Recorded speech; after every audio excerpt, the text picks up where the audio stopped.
pledge allegiance to the flag of the United States of America and to the republic for which it stands, one nation, under God, indivisible, with liberty and justice for all.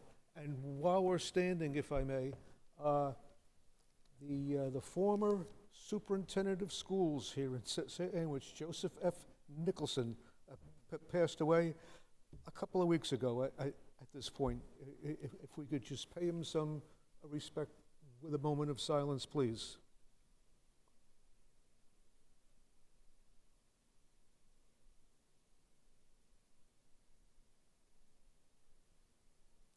Thank you very much.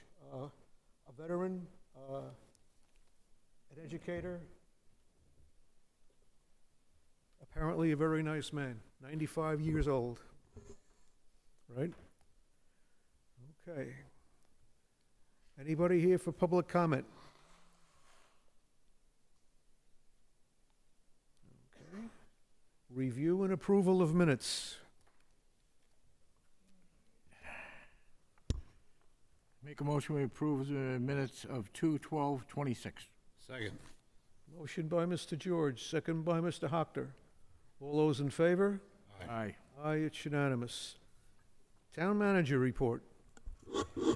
Just a few quick things. The Finance Committee met this past Tuesday night with Human Resources, wastewater, and sort of health insurance and our other post-employment benefit focus. And this upcoming week, we have police, fire, and DPW in next Tuesday night at 6 here, and also a quick summary on the capital budgets.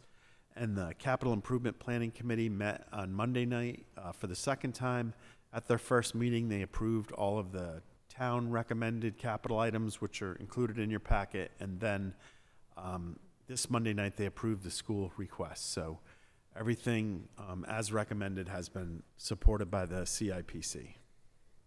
And then just one last quick one. We did get notice from the chamber that they've scheduled Sandwich Fest for Saturday, October 3rd. So we'll send that to the appropriate departments, but it likely will require, closure of Water Street and School Street like it typically does, but, we'll have the police work that out with them. And that was it. Thank you. Correspondence, statements, and announcements? Okay. Just dialing back for a moment to the FinCom meeting. Presentations by Mr. Dunham, as supported by Ms. Harper. Presentation by Wastewater Implementation Manager Dave Mason. Presentation by Finance Director William Jennings related to health insurance. Update by Human Resources Director Marie Buckner. All were professionally done. While no vote was taken at this time by FinCom, the effort seemed well received. Anybody else?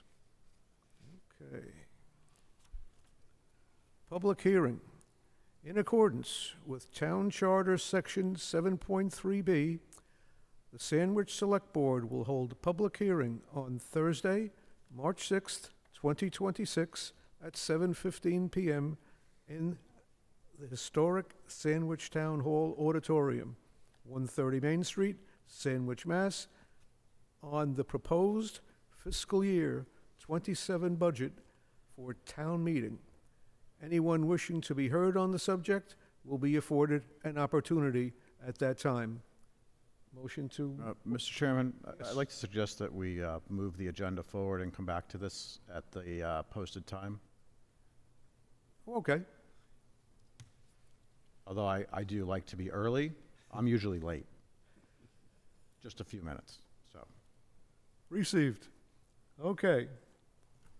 Let's go for old business. Recent storm discussion and updates. Yeah, I just thought the board might want to talk about this, and I know, internally, I was really proud about how all the departments worked together, and how much effort went into such a big endeavor. And I think we all, we were hit worse than we thought, And I think in hindsight, the thing that might have saved us a little bit was we got power back relatively quickly compared to other communities, and some of that wasn't happenstance. You know, there was a lot of effort with our DPW, and especially the Eversource in a really bad storm. They call it embeds, you know, assigns a singular employee to each town that sits in with public safety, and only the public safety chiefs can prioritize where to respond, you know, with all the knowledge that that individual you've been assigned has, in terms of our, you know, our the different routes that the electric grid takes, where there's vehicles stuck. So, you know, in addition to trying to plow, I can't tell you how many times DPW pulled out a stuck Eversource vehicle. Eversource would ask us to send a plow with them, because we always think of what's above ground, but those boxes that are along the ground is really what they need to get to most of the time. So they were having to have us dig that out for them. And I think most of us had power back within 24 to 48 hours, and there were some stragglers I know that we knocked off a couple days later. But compared to what was happening in other parts of the Cape, we were fortunate. I know we're all displeased by the erosion, which we don't control. You know, I know the schools work really hard and work really well with us. Unfortunately, had to close school all 5 days. But I mean, we did the best we could. We'd always want to do better, but I thought we did a really good job. I'll talk a little bit later when we talk about the budget revisions, and what it looks like, how much we're over because of how much snow and ice expenses we've had this year, you know, and how we plan to address that. I don't know if the board wants to talk about anything else, and I know at some point when the public safety chiefs and DPW director are before us, I know they can talk a lot about it. We're going to have an after actions meeting, you know, once we get past this a few weeks. Highly unlikely in our opinion, but we're putting together our initial damage assessment reports and compiling those on behalf of the town. Those are due to MEMA, which is the Mass Emergency Management Agency, tomorrow. It's quite a high threshold that has to be met for a formal disaster to be declared. So we're a little bit skeptical, but we're going to try, and obviously the other towns on the Cape and especially in southeastern Mass are going to be doing the same thing. You know, a lot of our colleagues down Cape were, you know, 80, 100% without power through Thursday into parts of Friday. So in many ways we were fortunate in terms of the power. We did open the warming shelter as soon as we could safely get people into the building, and I think the most we had show up at any given time was 12. Other times we had less than 5 people there, and we were open for roughly 2.5 days, but at least that was an option. And I also want to plug, like, we're spoiled on Cape Cod because Barnstable County does an incredible job with emergency management responses, and they have a group called a lot of acronyms, the Regional Emergency Planning Committee, or REPC. You know, we start having meetings twice a day. There's probably over 100 people that are invited to those meetings and talk about what's going on. And then during a major event, they establish what's called a MAC, an MACC, multi-agency command center. And really anything that we need or issues that we're having, we're supposed to go through the MAC first, and then the MAC directs the request to MEMA. And that's how we were able to get some of the state assets and out-of-state assets to help us. We believe most of those expenses are probably covered by the state. You know, we're still trying to figure that out, but there was a crew from Virginia, believe it or not, that did an incredible job for about 2.5 days at the schools primarily. And they did a great job. We're hoping those bills get submitted to the state, not to us. But we'll see how that goes. And then I just wanted to highlight, and this sounds strange, there's a really high-level meteorologist who lives in Mashpee, who's been a friend of Sandwich for literally 25 years. He comes to almost all of our meetings remotely.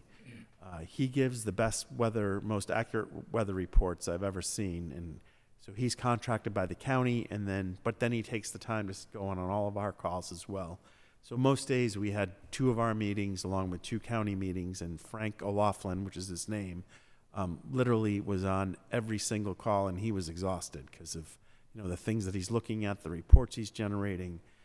He can explain weather in such a way that it's easier to understand with incredible accuracy and knowledge. And so we learn something new every time he gives one of his reports. But the county is really fortunate how we all band together. I know there's been times in the past because of the county effort, if Brewster had a horrible incident where trees were down but not in ours, we would send our tree crew to help them for a couple of days and vice versa. So it doesn't happen in other parts of the state, and we're really lucky. Right, the mutual aid and the Yeah. affiliation with Joint Base Cape Cod and the National Guard crew with Yeah, operating the loaders was it was just awesome. amazing. Yes, it was. Yes, it was. Anybody? Yes. Sure. So one of the other things that, I know I talked to Bud about it today, I think Charlie saw you briefly as well, was that we did take some stock of the beach. And, for those of, everybody that's listening, the beach did take quite a significant, routing of the sand there.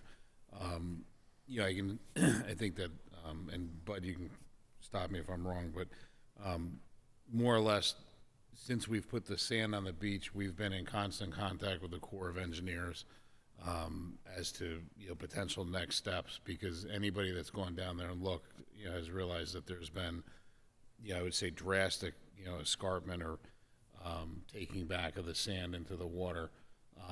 I contacted through Bud gave me the contact for the regional Corps of Engineers contact for us, and we started. I started asking questions about, like, what do we do next?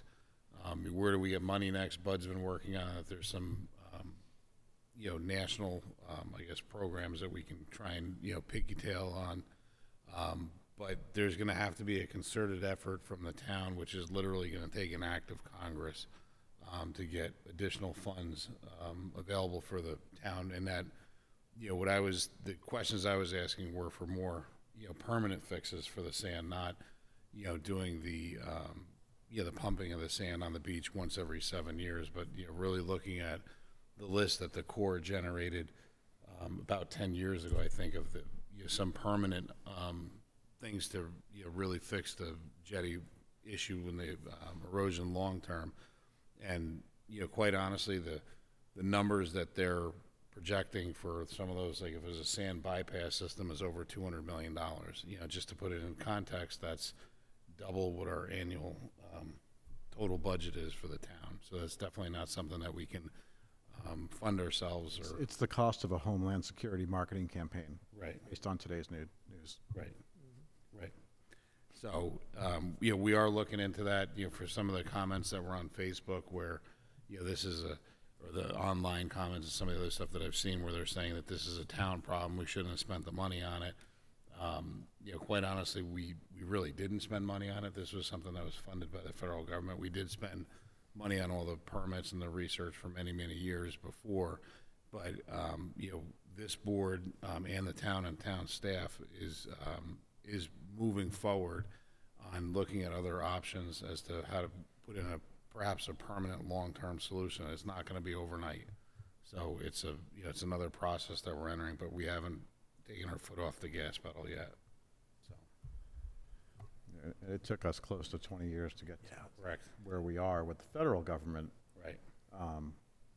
and they prescribed the solution there. Correct. I would just add, I was just going to echo what Dave said. I think it was like an 18-year gap between the first letter that we sent to ask them to do the 111 study and from when it was actually implemented. So things don't happen quickly. I would think the next larger event that we'll see is the next time the canal is dredged. They did change their base permit, as long as they have sufficient money, that they will put it on, within our beach and dune template and not dump it at sea. But typically that volume is probably about a third of what we did with that project last year. And the only other thing I want to add about the storm response is, one of our newest employees, Kate Fogarty, who's in our office, who's our communication coordinator, new position. Like, I thought she, working with, Heather and the two chiefs and Paul did, and she compiled everything. I thought she did a great job trying to get the word out, in the storm during the day every 4 hours to try to give updates to the public, and I think over the course of the storm, there was over 20 updates that were provided, and we're already seeing a lot more activity in terms of the outreach that were given to the public and, you know, plans for the future. So that, talk about trial by fire, especially because, you know, most of us were in our homes when all this work was going on. And that's another thing when, you know, we were talking about at the Brown Bag Lunch yesterday with all the staff that, you know, Mike Toomey started implementing, it's our IT director, a bunch of changes with our mainframe systems on each of our, you know, in our offices to a more mobile thing just before COVID hit. So it was sort of clairvoyant that, like, we learned a lot during COVID about how much more we could do, and we occasionally test it in the ensuing years. But I thought, you know, that roughly 5-day period during and after the storm, you know, so many of us, as long as we had, you know, juice, we were able to participate in all these things. And, you know, in most calls that we had, there were 12 to 15 different departments or combination of people on all of those, trying to organize how we would respond and trying to help each other. So, you know, we could go on and on with different departments, but, you know, there's literally everyone assisted in one way or another. Indeed, assisted just- each other and assisted the community, and Mike's been doing a terrific job for years, and welcome aboard, Kate Fogarty. Yeah. Nice lady. Yes, Mr. I Sims. just want to say, I think it was a really exceptional job by all the folks involved, right? Our first responders were incredibly busy. I don't know the total number of calls, but it was a lot of calls. You know, falls, carbon monoxide. These guys were out there through all of it, responding to that stuff. The improved communication from Kate was exceptional. You know, that was a very big differentiator from what we've had in the past. I mean, this particular storm was kind of some of the worst snow you could plow. It was heavy and it came down fast, and there's not enough gear or people to operate it anywhere. You'd need multiple pieces of equipment per subdivision to keep up with snow like this. You can't just push it out of the way. And all in all, I think we fared really well, and I know a lot of folks worked really hard. I also know that as the snow melts, we're going to have a number of surprises waiting for us beneath the snow, which will result in a whole lot more work. I mean, and I can already see a lot of that tree damage on the sides of the road everywhere. I mean, these crews are going to be busy for weeks and months cleaning this stuff up. Yeah, and that came up, I mean, during the initial storm, like, the biggest problem, and I only know because, like, I've heard the numbers so many times, there were 127 roads that were blocked by a tree across it. And so you're trying to plow something, and you have to cut apart a tree and move it off to the side and then hopefully push it back later. So that is one of the things that we know. It's going to take many weeks to grind all that up or move it. And we know residents, once the snow melts, are going to want the same thing. So we're working as we speak on what to do in terms of a debris management site. The designated site that we've had for years is the open field at Oak Crest Cove. Depending on how much snow is there, that might not be an option. And so what we're doing is we've reached out to a couple of local landscape firms with large chippers, and we're trying to get them to give us a price. And what the thought would be is anyone from the public could go drop it off when we make these arrangements, and we'll publicize it. You drop it off there, they will chip it, we will pay for the chipping. So that's what we're leaning towards. But, you know, we're waiting on those prices and to try to figure it out. And it's too much snow right now to really worry about it. But I would think in a week or two that we'll be able to announce that. That's a terrific endeavor, and I know I shouldn't guess, but 30 EMS calls in the first overnight, I believe? I know by the third day, Bob Sminky, who's our dispatch supervisor, again, on every single call we had, meeting we had, just a world of knowledge, was sleeping at the facility. At one point, he quoted after 3 days, we had done 127 real, EMS 911 calls where, they were guns ablazing, and then over 900 calls for assistance just on the normal line. So it was over 1,000 calls in like 3 days, and it was, not good weather to get around either. So, and just briefly dialing back to the warming station, that we'd like to thank our volunteers as well Totally, yeah. Yep. Our cert. that did man the CERT troops that did man the warming station. It was great. And I would just add one last thing, and I said something similar last time, but if you do need help, reach out to one of us, reach out to Town Hall, reach out to the senior and community services up at the CALS, and we will find a way to help you. And I spent last week on Thursday and Friday just going out and following a list that Susan gave me and helped some folks. But if you're stuck and you need help, we will find help for you, Yes, we will. whether Thank it's moving snow, mailboxes, whatever you need. Yes. I got a couple things. The day after the storm, I got a call from my daughter-in-law up on Emerald Way, and she said the lady next door was having chest pain. And didn't know if she was going to go to the hospital, so I was in the area, headed over there, and part of the road wasn't plowed. So I got in there, and I met this 5-foot wall of snow. And so I said, oh boy, what do we do? So on the way in, I met the town loader coming out. And so I immediately turned around, chased the loader, got him, and went back, told him what was going on, came right in there with me, and we did open the road up. And I just kind of cleared it off, and he opened up the road. And so I just want a big, thank you to the highway department for getting in there and getting the road open. That lady had to go to the hospital. She did, okay. The other thing I got is, several days ago, I went down to Salt Marsh Road, and just to see how much damage they had down there, and it looked like a bomb went off. I went kind of like house to house, and talked to a bunch of people down there and asked them if they needed any help, anything, to give us a call, or whatever we could do. And I mentioned to them that Buddy told me there was an emergency permits they could get to do emergency work. And one gentleman told me, he said, yeah, they're $250. And I went, $250? So I've been talking to Bud, and what I would like to do is make a motion that we waive the $250 fee for an emergency permit anywhere on the beaches down there, all the way from town line to town line, I guess, from March 5th to April 6th. That'll give us about 32 days. They'll have time to get their emergency permits if they need them, and I think that's enough time. So I'd like to make a motion that we waive the emergency permit fee, but was it $250 or $230, something? I think Jenna Silva, the DNR director, said it's $235, and this one's a little bit unique because it is a local fee. Yep.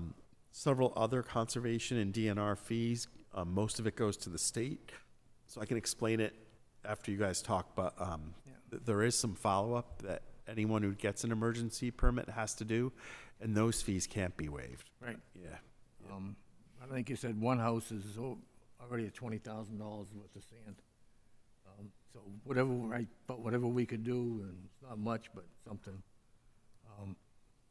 So I'd like to make that a motion that we do that from those dates. Is that acceptable, Bud, to do that? If that's what the board wants, I spoke to Jenna and we could Okay, make that happen. all right, so I'll make that a motion. Has anybody paid the fee yet? We've still have the checks, or if not, we could reimburse them. I think there's only been about 8 to 10 so far. Second, Okay. is there any process that we're obligated to follow? They have to go through DNR, and they'll show them the right way. But just from the perspective of waiving the fee or changing? I think for a temporary period, it's probably fine. If we were gonna like implement a new fee or change it, we'd have to do a public hearing, but Right. this is special circumstance. And is there any, just, before, just, is there any cost that we have associated, aside from, No, we have to go out and inspect and other things, but that's fine.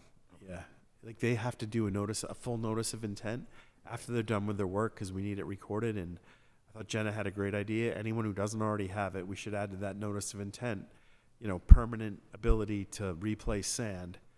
So we don't have to do it, but anytime there's any construction, they have to come back in. And that's all standard. And most of those fees, which I can't tell you what they are, I don't know what they are, most of those are state-related, not town. Construction, these are repairs as well, right?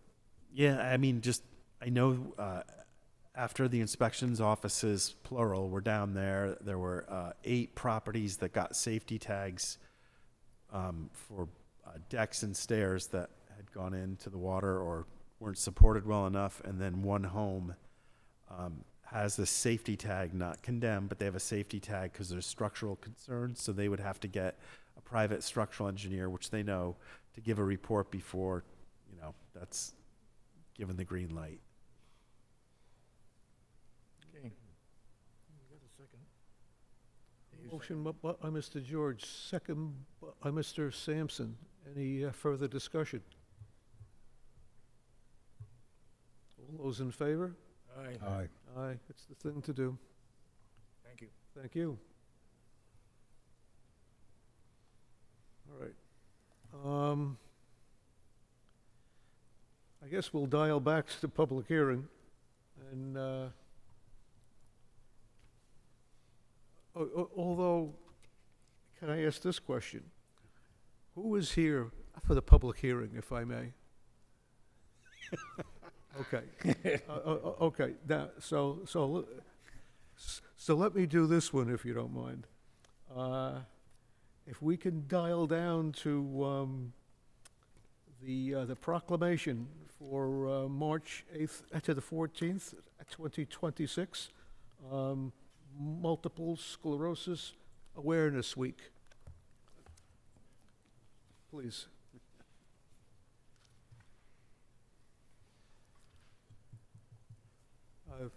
Sit down, please, and make sure that the green light is on, and I just want to point out, Charlie is saving you from 40 minutes of riveting conversation you would have this week. Although it may help you sleep better. Or worse. and your name, please, and who you represent. My name is Sue Karai, and I represent the National MS Society. Okay. I noticed in our packet that there's a beautiful proclamation, and if I could say it this way, you'd be doing me a favor if you read it in to the record, please.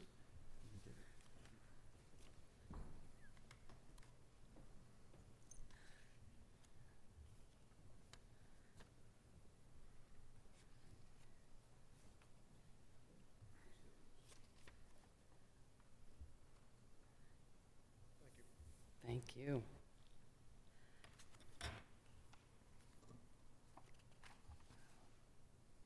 All right, so I'll start from the top. A proclamation, 2026 MS Awareness Week.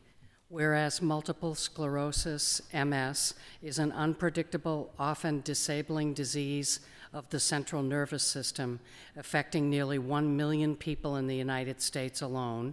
And whereas most people are diagnosed with multiple sclerosis between ages 20 and 50, and an estimated 10,000 children live with MS worldwide, the exact cause of MS is unknown and no cure currently exists.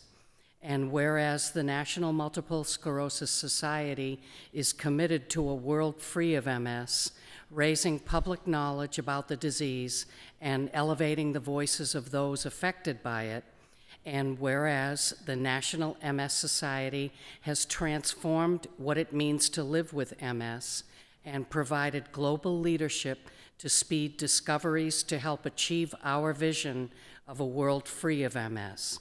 And whereas since 1946, the National Multiple Sclerosis Society has been a driving force of MS research, relentlessly pursuing prevention, treatments, and cures, and has invested more than $1 billion in groundbreaking research. And whereas funds raised through the National Multiple Sclerosis Society align worldwide resources and fuel research on pathways to MS cures, and whereas the National MS Society invests in the next generation of MS researchers through fellowships and training, leading to many breakthroughs in MS, and whereas the mission of the National MS Society is to cure MS while empowering people affected by MS to live their best lives, and is one that all Americans and the town of Sandwich should support.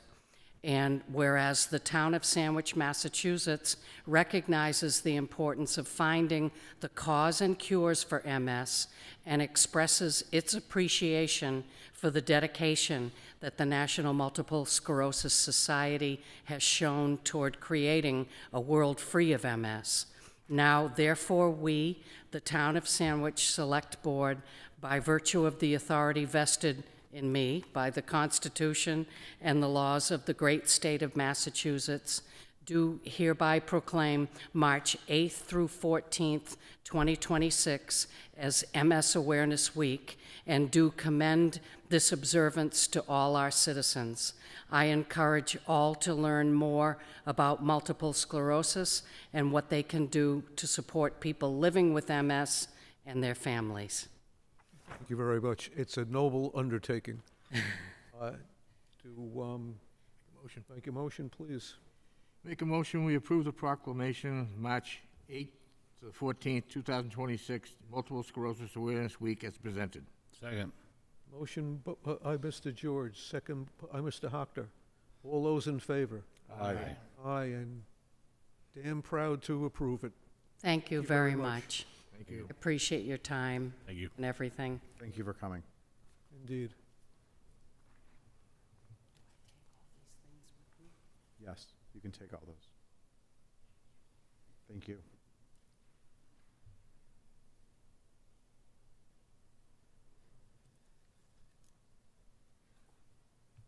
You'll need that to post? Oh, terrific. Thank you. Our pleasure.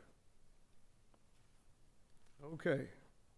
Now, if we can dial back to staff meeting, which we have a motion and a second to open the public hearing.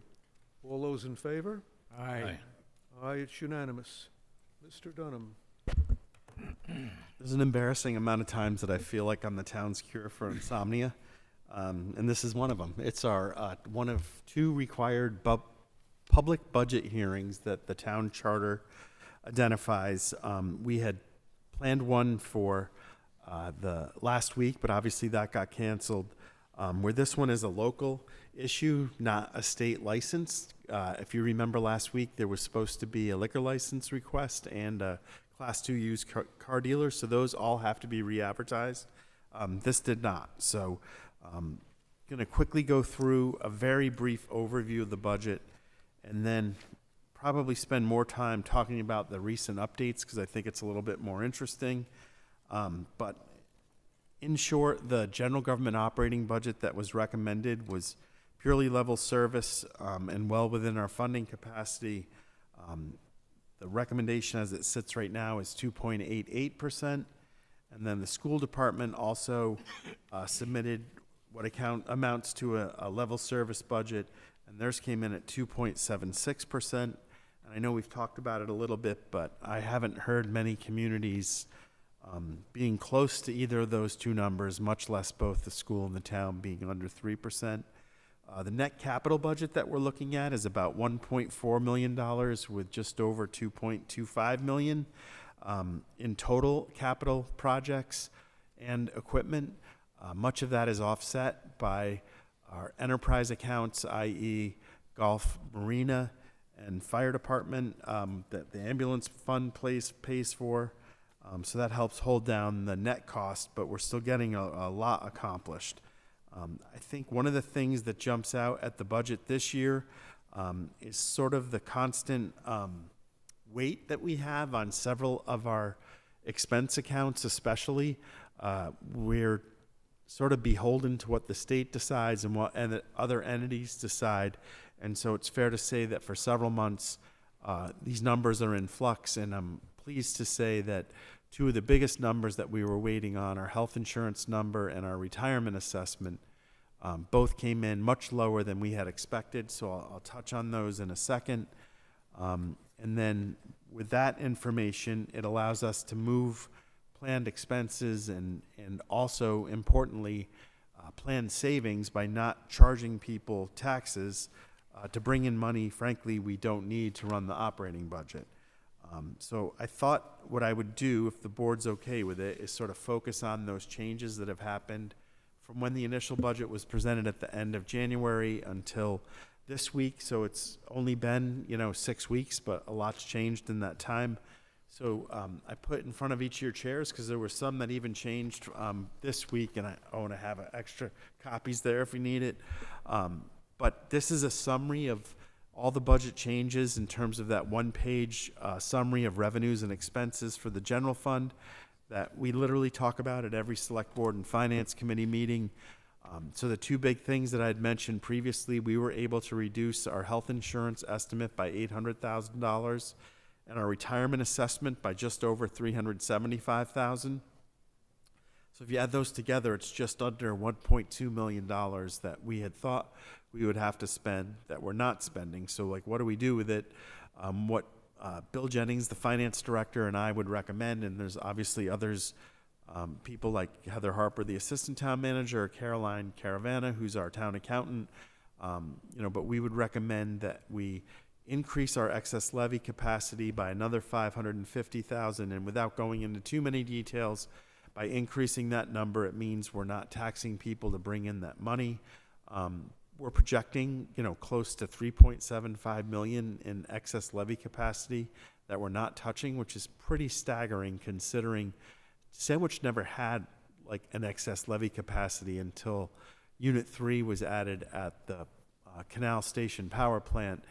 And people will remember we took some of that money as one-time expenses, but it sort of blows my mind that with all these cost centers increasing, that we've been able to maintain, and if not even increase it, even after we use some of that capacity to fund the library renovations and the new Center for Active Living, all within our 2.5 levy limit. So I guess I should know how to explain that better than anyone, but sometimes I'm thankful that we have it, because sometimes things fall our way.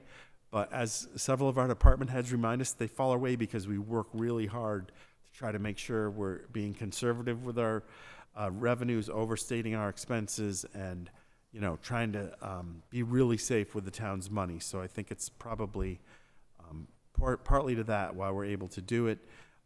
Obviously, we're having a really bad snow and ice year.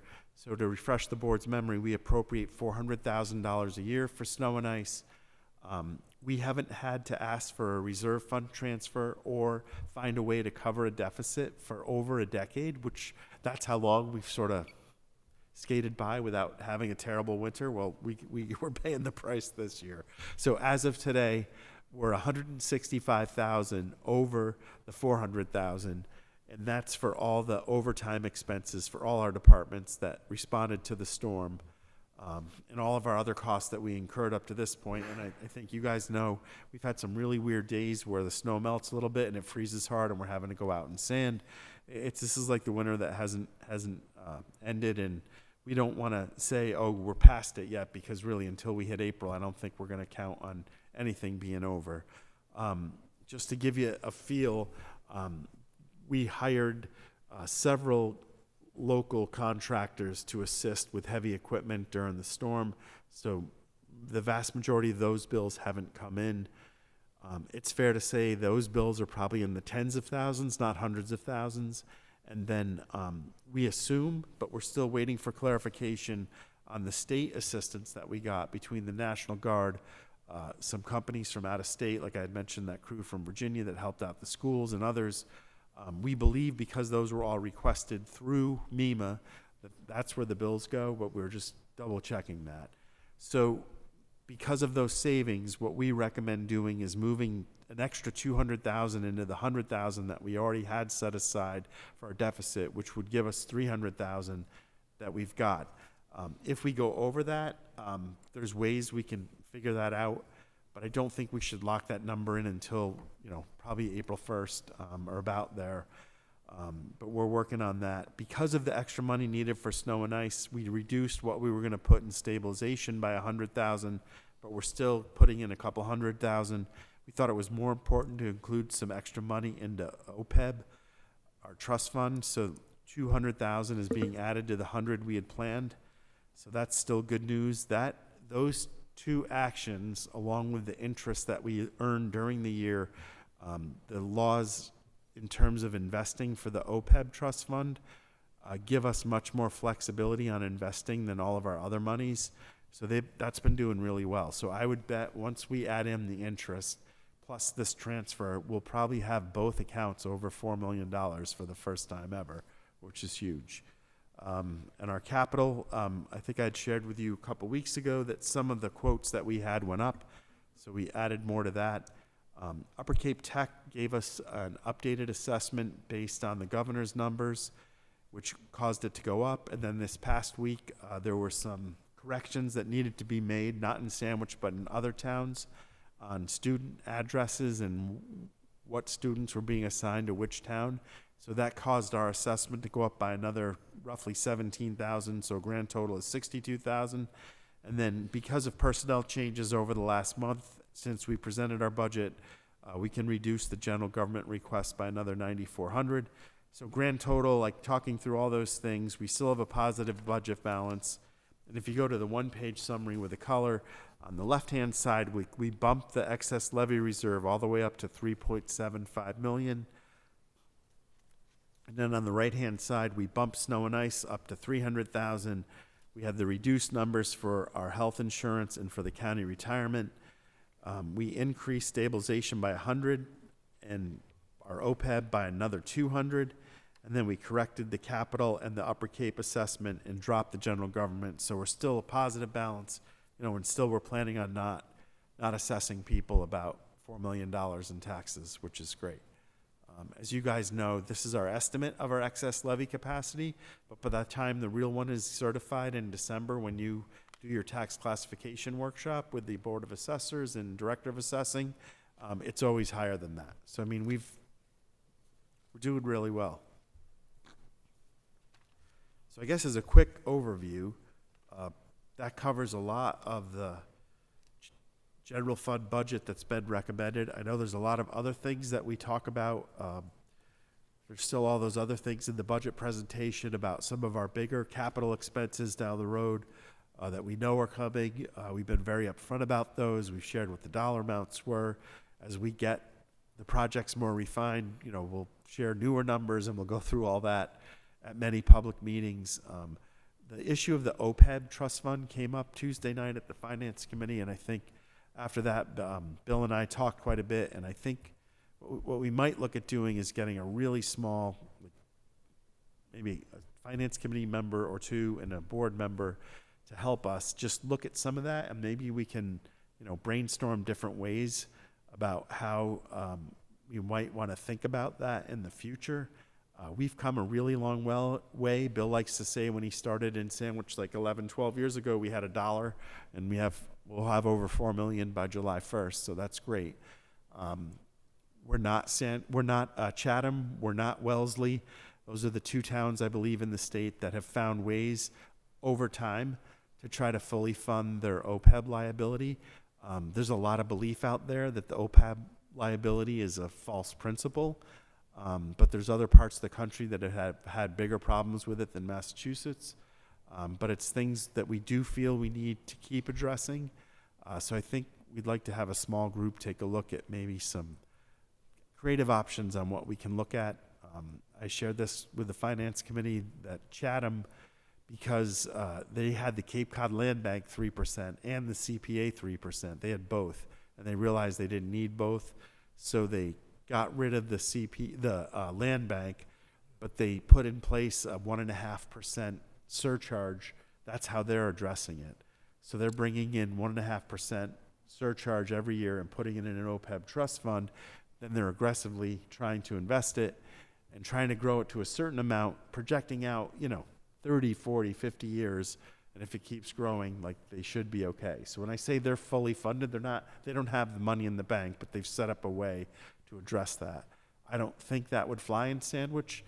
Former select board member Jim Pierce always used to say, I want to provide services to the public. I don't want to have tens of millions of dollars sitting into an account we're never going to use.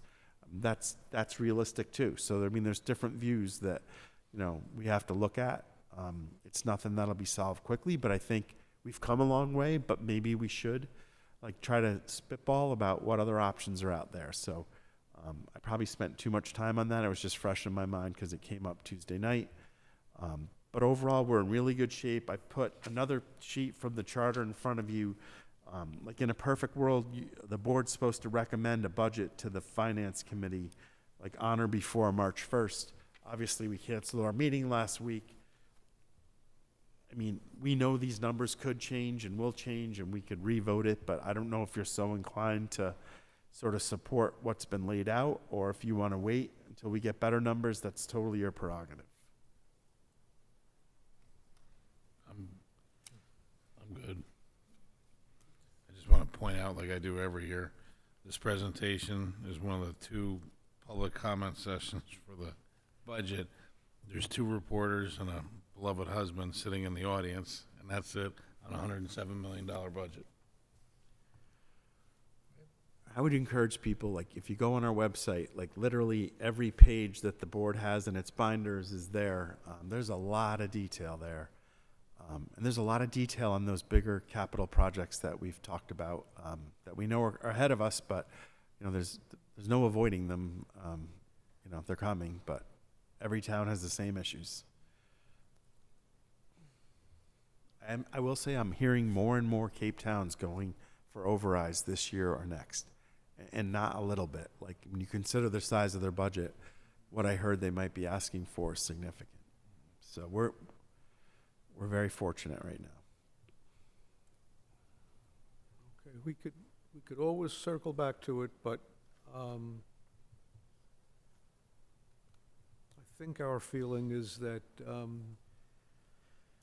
town seems to be comfortable with what's being presented, and in that, is there anybody in the audience going to come up and make a statement at this time? Okay, so I'll need a motion to close the public hearing. Make a motion, we close the public hearing. Second. Second by Mr. George, second by Mr. Hockter. All those in favor? Aye. Aye, it's unanimous. So, Thank you. sure.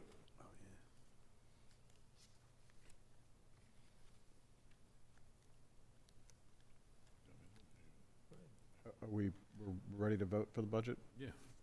All right. Yeah. I'll make a motion that we approve the budget as presented with any necessary changes, and that it would be okay to present it to the Finance Committee. Second. Motion by Mr. Hockter, second by Mr. George. Any further discussion? Yeah. I just got one thing, your comment. There's nobody here. So it looks like obviously we're doing one hell of a job or nobody cares. And so let's take the choice of the better option, and we're doing one hell of a job then, I think, and everybody should be commended on that. So that's what I got to say. Okay. Motion by Mr. Hockter, second by Mr. George. Any further discussion on the motion? All those in favor? Aye. Aye, it's unanimous. Thank you very much.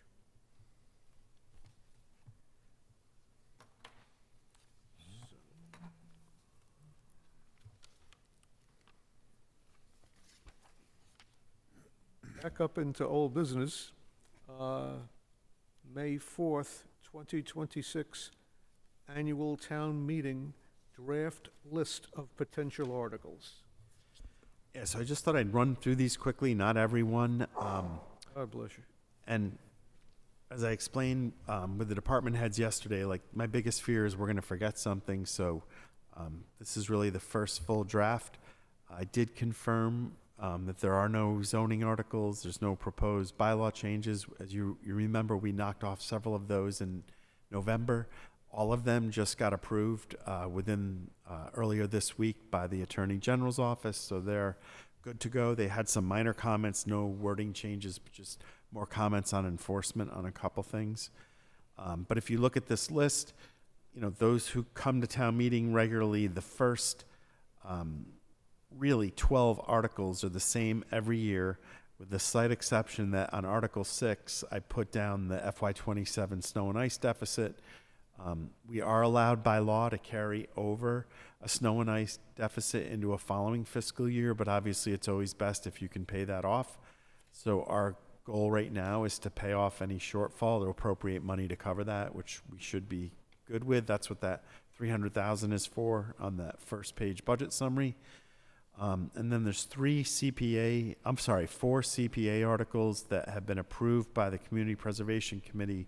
And I know these have to come back before you, but Leanne Drake, who helps staff their meetings, is able to come in and explain it. I think it's fair to say that three of them, I think are pretty cut and dried. One is for recreation facility improvements, including some resurfacing of all the courts at Oak Crest Cove.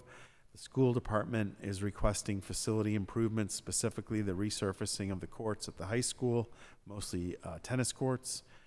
Camp Linden is doing some recreational improvements on their property, and was it off Stowe Road, I think? And they're, asking for a relatively small amount. I forget what it is. I think it's like 100,000. That was supported by the CPC, and then Housing Assistance Corporation in Hyannis has talked about a housing project, and they have asked all 15 towns for 100,000. I know we've gotten a couple of emails about that. At some point, you might want to talk about that one further.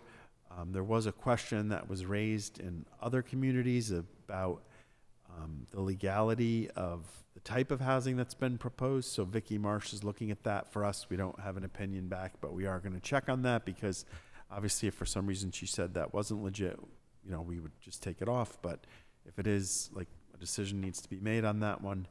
I did a couple of spaces because I didn't know what else I would hear. I purposely separated out the seasonal communities designation. So after talking about things internally and doing some research, but not as much as we need to do, the staff, especially Leanne, would recommend that we not consider it at this point. Demographically, all the numbers, we don't apply we're not a seasonal community. A lot of the things that have been proposed, if you adopt this, are sort of, I'm trying to think of how to say it, not counteract, but sort of pile on what we voted in the fall. For example, the ADU bylaw and all those other changes to help affordable housing and ways to, use properties to a greater extent. Some of the seasonal community designation really doesn't make sense for Sandwich right now, in our opinion. It might make sense for towns further down Cape that truly are seasonal.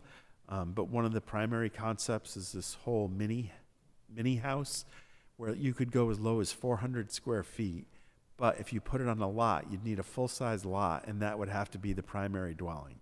So we don't think we should go there yet. We want to see how other towns, how it works in other communities that are more similar to us. And then we also want to see the impacts of what was approved by town meeting in the fall on all those initiatives, to see how that works over the next several years. So at this point, we would recommend that has to go to town meeting. We can bring it back at any point, but we would recommend not presenting that at this point. And then lastly, we did get one petition article by the deadline, which was Monday at 4:30. And I'll do my best to explain it, but there was a fairly recent change in state law. It's always been prohibited that people could not carry firearms into a school. That was expanded to include public buildings and public property. And so a petition has been submitted to locally say that people can carry firearms in non-school public buildings and property. That's about as well as I could explain it. I haven't read the back law, but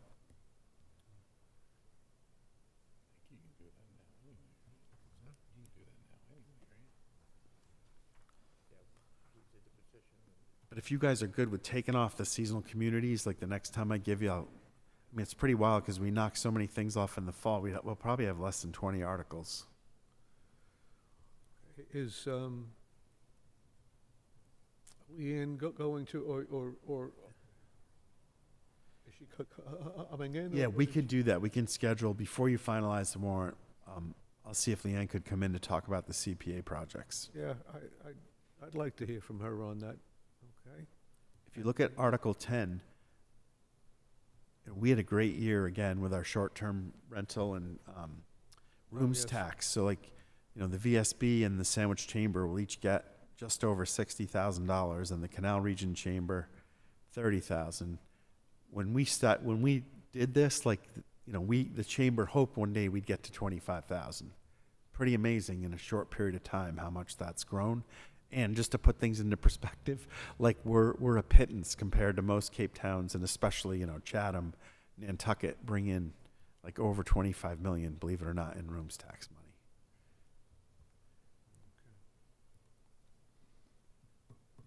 And just on the petition, just for a second, I think we missed a concealed carry. Yeah, that's always there. So it's all concealed carry. Yep. Anybody else have any questions for Mr. Dunham? I just wanted to point out one thing, and somebody asked me about this the other day, but there is no debt exclusion or other funding request on here for any of the DPW or fire substation projects that have been discussed over time, and I think it's important to just be clear that that is not anticipated to be on this warrant under any circumstances at this time, to my knowledge, unless somebody wants to tell me otherwise.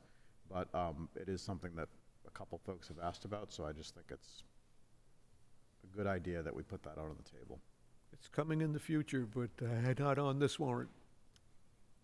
That's a fair response, sir. Thank you. Well, the way it was put to me is I heard you guys were sneaking this in. There's not a lot of sneaking that really happens here in the first place, but,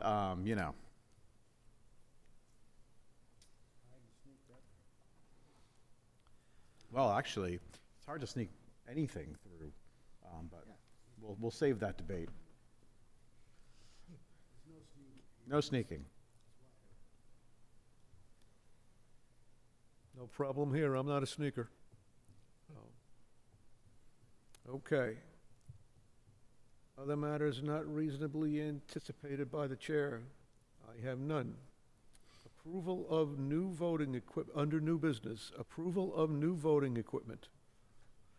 Yeah, so there's a summary letter and then a certified vote, which I know is in the signed folder. But anytime a community wants to put in place new voting equipment, the board has to vote, then it has to be sent to the state elections division to get them to sign off on it, and it has to be done a certain number of days in advance. So even with last week being canceled, we're within the window. So Taylor White's going to pick this up in the morning, and we're going to make sure the state gets it. Also, so you're aware, the Board of Registrars voted to support Taylor's recommendation for early voting in person at 100 Route 6A. So that'll be on your agenda next week for you to approve the early voting dates and times. We have that? I think you all signed it already, and so we wanted to make sure Taylor had it for the morning. So as long as you voted, it's good to go. Yeah. Okay. So, do we have a motion? Yep. To approve new voting equipment? I move pursuant to MGL Chapter 54, Section 34, we hereby vote to discontinue the use of the Accurate Vote optional scan tabulators in the town of Sandwich and replace the Accurate Vote optional scan tabulators with the ImageCast Precinct 2 ICP tabulators. The use of the ICP tabulators will commence with the May 7th, 2026 annual town election and will continue in use for the future elections held within the town of Sandwich. Second. Motion by Mr. George, second by Mr. Hockner. Any discussion? All those in favor? Aye. Aye. Aye, it's unanimous. We got a great deal on them from some counties in Florida. Okay. FY 27 long-range plan draft updates. Promise I will not go through this at all. So in your packet is the FY '26 plan that the board approved for the fiscal year we're in now. And then prior to getting this to you guys, offered to meet with all department heads, like just updates on things, do we move stuff around? And I think our goal is to try to make it a little bit more concise. And what the problem is when you do the track changes, like all the stuff you're taking out is highlighted in red too, and I know it's very busy. So we want to give you the red line version. But if it's easier, what we thought we could do is for the next meeting, we could just print out a clean version with the changes, and then you guys can talk about anything you want. You can add it, you can take off, you can mark it up, and whatever, like even handwritten comments you get back to us, we can update it in advance. But this will probably be on the next 2 or 3 meetings, I would think, until you're ready to approve it. And a lot of, I know we don't talk about it a lot, probably not as much as we should, but I mean, when you look at all the things on there, it's surprising how we're constantly working on almost all of it. And, wastewater is like 3 pages. But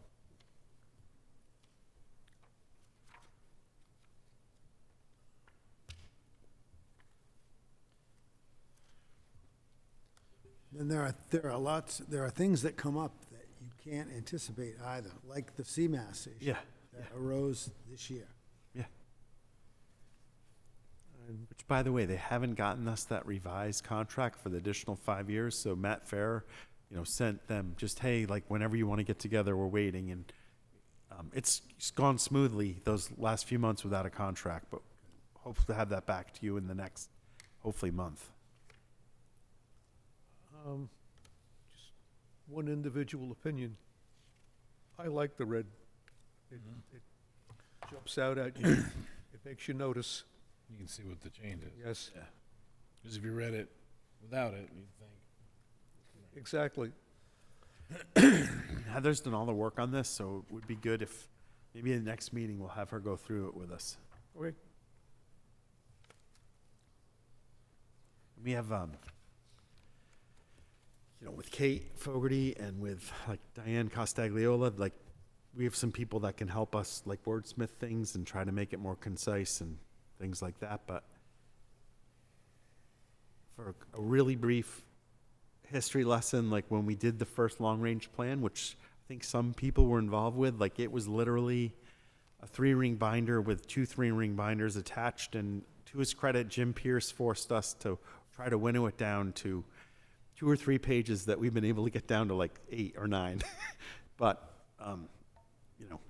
when he was going through his end of life issues, when I went to see him, he said the thing I'm most proud of is we have a long range plan that we actually talk about and we print in the back of the warrant and it fits. And that is something that's made a big difference. Yes.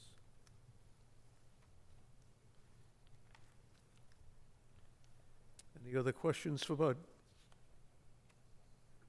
Okay. Other matters not reasonably anticipated by the chair? I have none. Anybody left for public comment? Yeah. Understood. Closing remarks. No? I have one.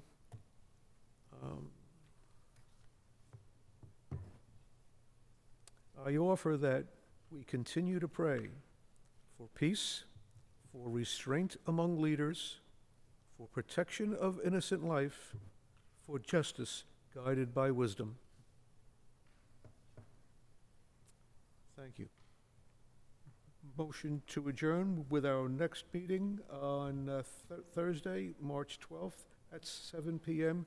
here in Historic Town Hall. Make a motion, we adjourn. second. Motion by Mr. George, second by Mr. Hockter. All those in favor?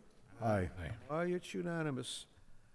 Have a good evening, folks, and see you next Thursday. Stay well and stay safe.